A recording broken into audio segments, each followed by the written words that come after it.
ஏதோ ஒரு பயங்கரவாதியைப் போலவும் தப்பித்து ஓடக்கூடியவர் போலவும் இந்த மாநிலத்தின் முதல்வராக மக்களின் நன்மதிப்பையும் பெருமதிப்பையும் ஏகோபித்த ஆதரவையும் அவருடைய செயல்பாட்டின் மூலமாக பெற்றிருக்கக்கூடிய இந்த தேசத்தின் அடையாளமாக, இந்த சராசரி சாமானிய மக்களின் அடையாளமாக இருக்கக்கூடிய திரு கெஜ்ரிவால் அவர்கள் இன்றைய தினம் கைது செய்யப்பட்டிருக்கிறார். இதில் எப்படி எதோச்சதிகாரமான ஒரு அயோக்கியத்தனமான சர்வாதிகாரமான போக்கு மோடியின் அரசாங்கத்தால் ஏற்படுத்தப்படுகிறது என்பதுதான் மக்களிடையே கொண்டு செல்லப்பட வேண்டும் என்ற நிலையில்தான் இந்த வரக்கூடிய ஜூன் 4ஆம் தேதி வெளிவரப்போகிற தேர்தலான முடிவானது இந்த தேசத்தில் மோடியினுடைய கையாளாகத்தனத்தையும் மோடியினுடைய போலி முகத்தையும் துடைத்தெறிந்து விரட்டி அடிக்கக்கூடிய முடிவை மக்கள் எடுத்து விட்டார்கள். அதையிலிருந்து மடைமாற்றம் செய்ய வேண்டும். சமீபத்தில் நடைபெற்ற அந்த எலக்ட்ரல் பாண்டில் அவர்களால் பெறப்பட்ட 8000 கோடி பணம் எப்படி முறையற்ற வகையில் பெறப்பட்டது என்பதை பேசு பொருளாக இருக்கக்கூடாது. அந்த பேசு பொருளை மாற்ற வேண்டும்.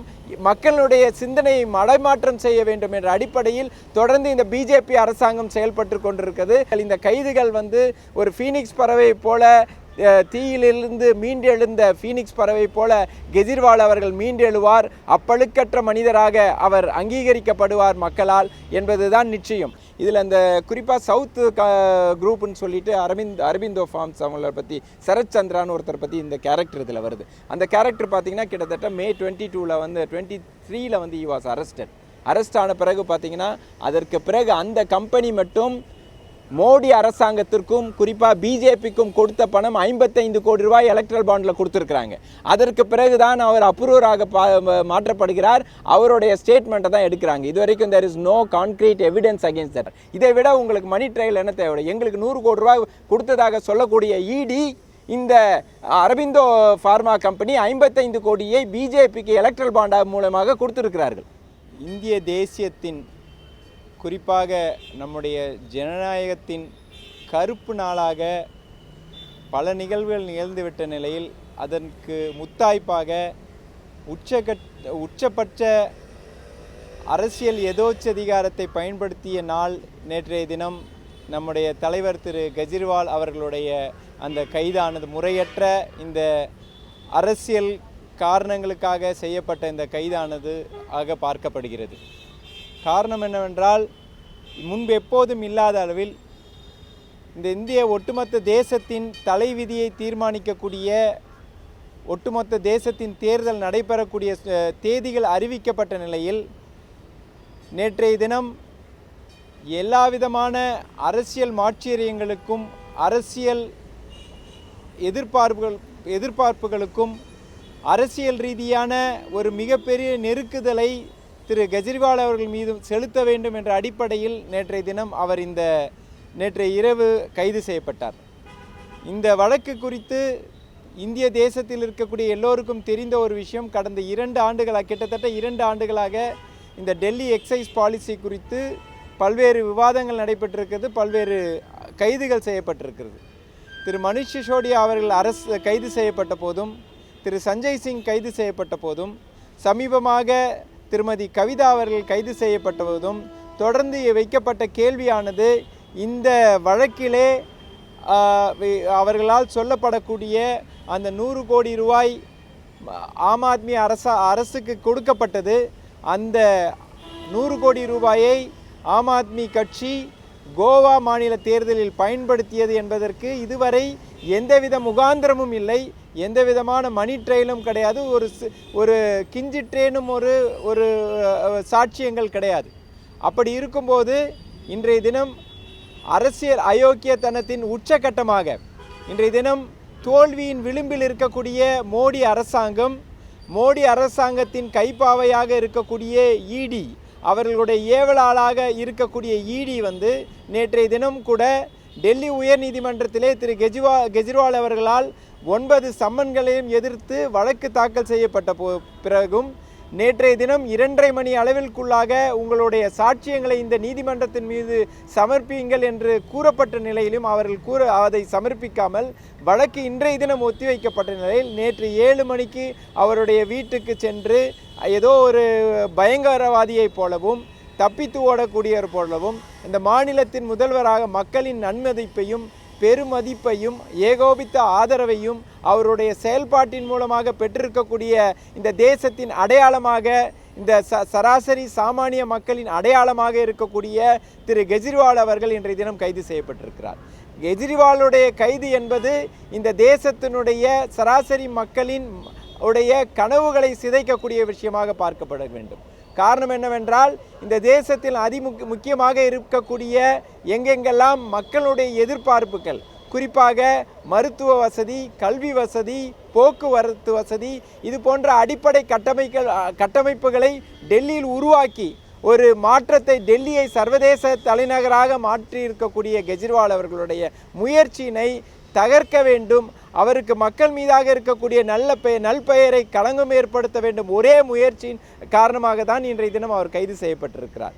ஆகவே இந்த கைதானது இந்திய தேசத்தில் இருக்கக்கூடிய சராசரி மனிதன், அதாவது ஆம் ஆத்மி கட்சி என்பது எளிய மனிதர்களினுடைய கட்சி, சராசரி மனிதர்களுடைய கட்சி, அவர்களுடைய கனவுகளை நனவாக்க விதமாக செயல்படக்கூடிய அந்த கட்சியை சிதைக்க வேண்டும். மதசார்பின்மையை நடத்தக்கூடாது. ஒட்டுமொத்த தேசத்தையும் ஒரே மத பிரிவினையின் கீழாக அந்த சிந்தனையில் மட்டுமே ஆட்சியை நடத்த வேண்டும் என்ற அடிப்படையில் ஆட்சி நடத்தி கொண்டிருக்கக்கூடிய மோடி அரசாங்கம் இன்றைய தினம் இந்த முயற்சியில் ஈடுபட்டிருக்கிறது.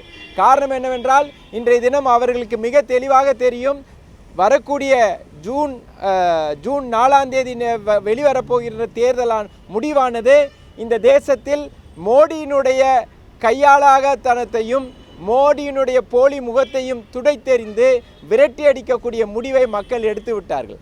அதையிலிருந்து மடைமாற்றம் செய்ய வேண்டும். சமீபத்தில் நடைபெற்ற அந்த எலக்ட்ரோல் பாண்டில் அவர்களால் பெறப்பட்ட 8000 கோடி பணம் எப்படி முறையற்ற வகையில் பெறப்பட்டது என்பதை பேசு பொருளாக இருக்கக்கூடாது. அந்த பேசு பொருளை மாற்ற வேண்டும். மக்களுடைய சிந்தனையை மடைமாற்றம் செய்ய வேண்டும் என்ற அடிப்படையில் தொடர்ந்து இந்த பிஜேபி அரசாங்கம் செயல்பட்டு கொண்டிருக்கிறது.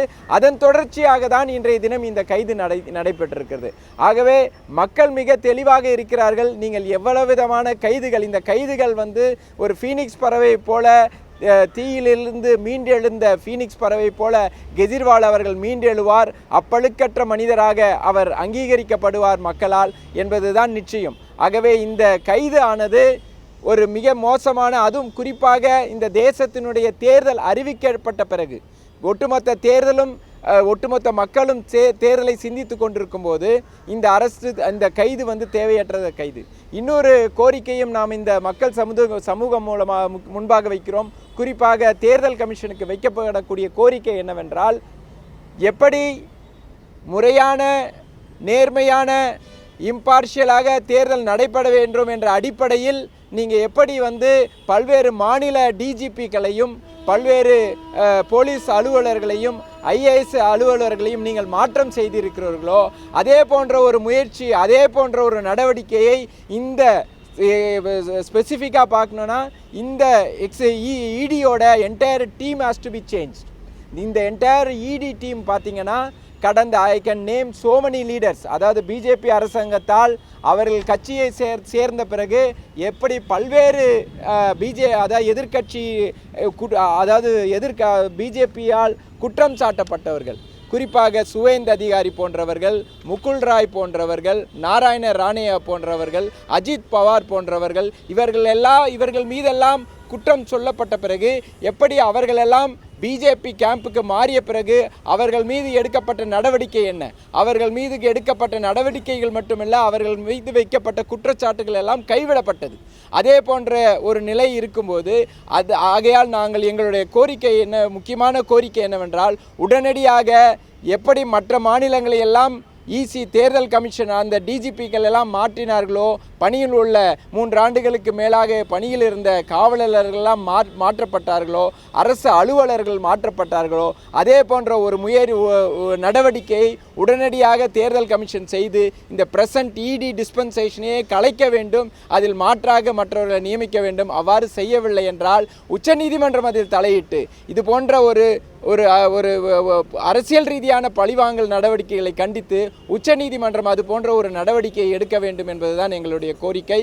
அது மட்டுமல்லாது, எப்படி எதிர்க்கட்சிகள் மீது மட்டுமே இந்த இடி கடந்த 10 ஆண்டுகளில் 95% வழக்குகள் எதிர்க்கட்சிகள் மீது மட்டுமே தொடர்ந்து நடைபெற்று கொண்டிருக்கிறது. அவர்கள் மீதுமே குறிவைக்கப்படுகிறார்கள், பழிவாங்கப்படுகிறார்கள். அவர்கள் மீது இருக்கக்கூடிய வழக்குகள் மட்டும் புலன் விசாரணை செய்யப்படுகிறது, கைது நடவடிக்கை தொடரப்படுகிறது, வழக்குகள் நடத்தப்படுகிறது. ஆனால் இதே போன்று கிட்டத்தட்ட அதாவது குறைந்தபட்சம் 50 நபர்கள், 50 பல்வேறு அரசியல்வாதிகள் குறிப்பாக எதிர்க்கட்சியிலிருந்து அதாவது ஆளுங்கட்சிக்கு மாறிய பிறகு அவர்கள் மீது நடவடிக்கை எடுக்க தவறிய இந்த இடியை உடனடியாக கண்டிக்க வேண்டும். அது குறித்து ஒரு இம்பார்ஷியல் என்கொயரி நடத்தப்பட வேண்டும்.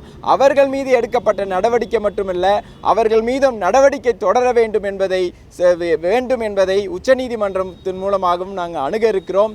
தேர்தல் கமிஷனுக்கும் இதையே நாங்கள் ஒரு அறிக்கையாக, அதை ஒரு கோரிக்கையாக வைக்க இருக்கிறோம். ஆகவே தேர்தல் கமிஷன் உடனடியாக தலையிட்டு இந்த வழக்கு கூட, அதாவது ஒரு அரசியல் அதாவது டெல்லி தலைநகரத்தின் முதல்வராக இருக்கக்கூடிய கெஜ்ரிவால் அவர்களை கைது செய்தது ஏன் என்ற கேள்வியையும் எலெக்ஷன் கமிஷன் வைக்க வேண்டும். அவர்களிடம் முறையாக இதை பற்றி அவர்கள் பதிவு செய்தார்களா என்ற ஒரு நிலையையும் தெளிவுபடுத்த வேண்டும். ஆகவே தேர்தல் கமிஷனும் இதில் உடனடியாக தலையிட்டு இந்த இந்திய தேசத்தின் கனவான ஜனநாயகத்தின் கனவு, அதாவது இந்த இந்திய தேசத்தின் மிகப்பெரிய கனவு ஜனநாயக ரீதியான இந்த தேசம் இருக்க வேண்டும். பல்வேறு மத பிரிவினைகளுக்கு ஏற்பவும் நம்மிடையே இருக்கக்கூடிய பல்வேறு வேற்றுமைகளுக்கு இடையும் ஒற்றுமையாக வாழ வேண்டும் என்ற அடிப்படையில் உருவாக்கப்பட்டது தான் இந்த தேசம். இந்த தேசத்தின் கனவு அதுதான். அந்த ஒற்றுமையாக இருக்கக்கூடிய அந்த கனவை சிதைக்கக்கூடிய பிஜேபி அரசாங்கத்தினுடைய இந்த செயற்பாடுகளை முறியடிக்க வேண்டும் என்ற அடிப்படையில் இன்னமும் நாங்கள் நம்புகிறோம் இந்திய தேர்தல் கமிஷன் சுயசார்பாகவும் தனிப்பட்ட முறையில், அதாவது எந்தவித விருப்பு வெறுப்புகளுக்கும் இடையாமல் இண்டிபெண்டாக செயல்படக்கூடிய ஒரு பாடி என்ற நம்பிக்கை நாங்கள் இன்றைக்கும் கொண்டு இருக்கிறோம். அவர்களுடைய செயல்பாடுகள் அப்படி இல்லை என்றாலும் நாங்கள் அது போன்ற ஒரு நடவடிக்கையை எதிர்பார்க்கிறோம். That is the constitutional mandate upon the election commission. So we plead the election commission to immediately intervene and restore the confidence of the people, and please ensure a fair play in the election battle, and please ensure that fair and free elections are conducted, not perturbed by the instigations done by Modi and Amit Shah.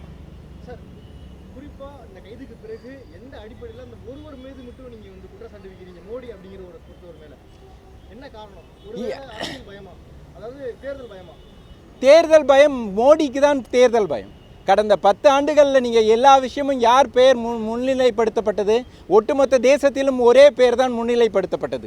மற்ற யார் பெயராவது முன்னிலைப்படுத்தப்ப கொஞ்சம் அளவுக்கு வேணால் கூட வேணால் மோடி அமித்ஷா வேணால் சேர்த்துக்கலாமே தவிர, இதுவரைக்கும் கடந்த 10 ஆண்டுகளாக இந்தியா முன்பே எப்போதும் கண்டிராத வகையில் ஒட்டுமொத்த அரசாங்கம் யார் என்றால் மோடி தான் அரசாங்கம் என்ற நிலையை மாற்ற, அது கடந்த காலத்தில் கூட சொன்னாங்க இந்தியா என்றால் இந்திரா, இந்திரா என்றால் இந்தியா என்ற நிலை மாறி, அப்போ அவர்கள் எப்படி தனிப்பட்ட முறையில் செயல்பட்டு ஒரு எதோச்சதிகார போக்கை எல்லாம் செய்தார்களோ அவர்கள் அதை பின்னாளில் அவர் சரி செய்தார்கள். ஆனால் கூட இன்றைய தினம் இந்த மோடி அரசாங்கம் அதை எல்லாம் முற்றமாக துடைத்தெடுக்கும் வகையில் ஒரு எதோச்சதி, அதாவது எப்படி சர்வாதிகார போக்கில் தான் இன்றைய தினம் ஆட்சி நடத்தப்பட்டிருக்கு. உங்களுக்கு எல்லாருக்கும் தெரியும், இன்றைய தினம் ஓரளவுக்கு சுதந்திரமான மீடியா செயல்பாடு எங்கே இருக்கிறது என்றால் தமிழகத்தில் இருப்பதாக நாங்கள் கருதுகிறோம். ஒட்டுமொத்த இந்தியாவிலும் பார்த்தீங்கன்னா மீடியாவுடைய செயல்பாடுகள், நம்முடைய சோஷியல் மீடியாவோட ரெஸ்பான்சிபிலிட்டிஸ் எல்லாம் பல்வேறு நிலையில் இருந்தால் கூட மக்களுடைய அந்த எண்ணத்தையும் மடைமாற்றம் செய்யும் கூட விதமாக தொடர்ந்து மீடியாக்கள் செயல்படுகிறது பல்வேறு வட இந்திய மாநிலங்களில் நடைபெறுகிறது. ஆகவே நாங்கள் நம்புகிறோம் இன்றைக்கும் தமிழகத்தில் தான் இந்த மீடியா சுதந்திரம் ஓரளவுக்கு இருக்கிறதாக கருதுகிறோம். மோடியினுடைய தலையீடு இல்லாமல் இருக்கிறதாக கருதுகிறோம்.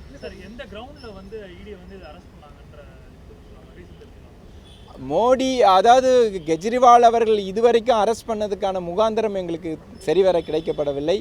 அவர் எந்த டெசிஷன்லையும் இல்லை, குறிப்பாக மனிஷ் சிசோடியா அரெஸ்ட்டு அந்த பெயிலில் கூட அவர்கள் வைக்கப்பட்ட அந்த 100 கோடி ரூபாய் அந்த வருமானம், அதாவது எங்களுக்கு கையூட்டாக தரப்பட்டதாக சொல்லப்பட்ட நிலையில் இதுவரை ஒரு ஒத்த பைசா கூட இதுவரை கைப்பற்றப்படவில்லை.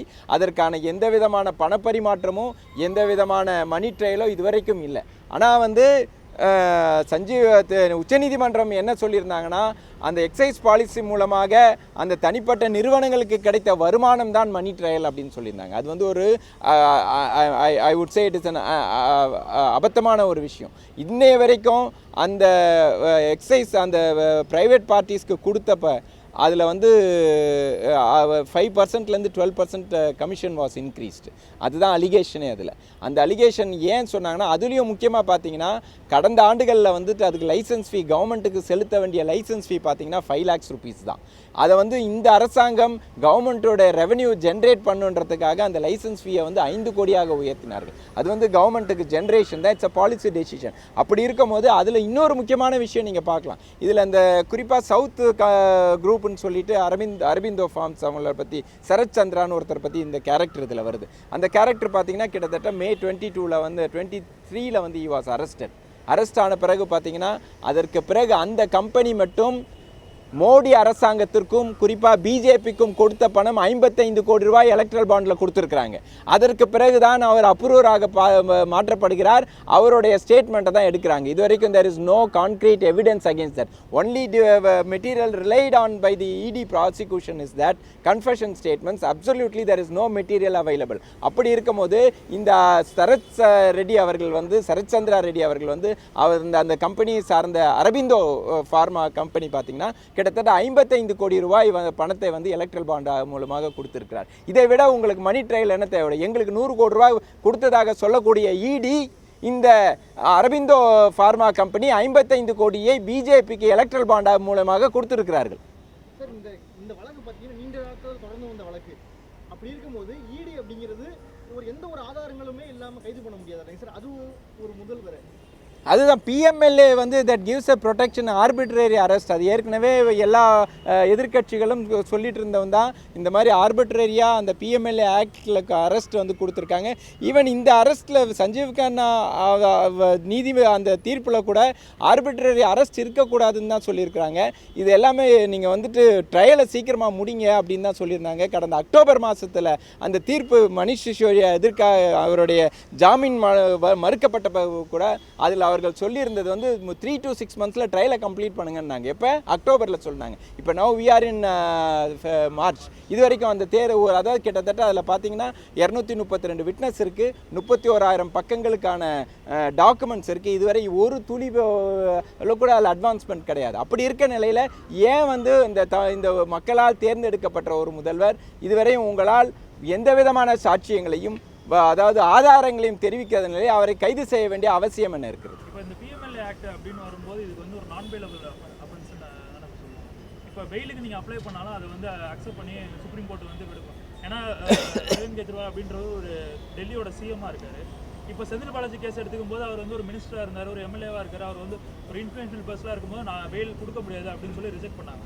நம்மளோட ஜஸ்டிஸ் ஆனந்த வெங்கடேசன் தான் வந்து ரிஜெக்ட் பண்ணாங்க. அதே ஸ்டாண்டை வந்து இடி வந்து எடுக்காதா? இவர் சீஃப் மினிஸ்டராக இருக்கார், இவருக்கு வந்து பெயில் கொடுக்கக்கூடாதுன்ற இது எடுத்தால் ஆம் ஆத்மி என்ன மாதிரியான ஒரு ஸ்டாண்டை வந்து எடுத்து வைப்பாங்க? இல்லை, இதில் வந்து நீங்கள் அதுதான் சொல்கிறேன். இதில் வந்துட்டு அதாவது குற்றம் சாட்டுறது வந்து ரொம்ப சுலபம். பிஎம்எல்ஏ ஆக்டில் வந்துட்டு நீங்கள் ப்ரெடிகேட் அஃபென்ஸில் வந்துட்டு ரொம்ப சுலபம். ஆனால் there should be some material. நீங்கள் நாளைக்கு உங்கள் பேரில் கூட சொல்லலாம், என் பேரில் சொல்லலாம். அதுக்காக தான் கான்ஸ்டியூஷன் இருக்குது.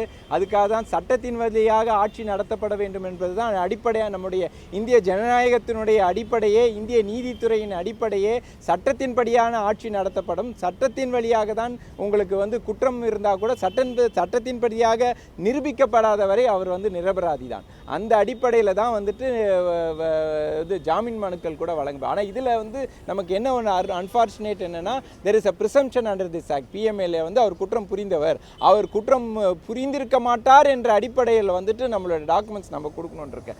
அதன் அடிப்படையில் பார்த்தா கூட இதுவரைக்கும் வந்து எங்கள் மீதான எந்த விதமான ஆதாரங்களும் கிடையாது.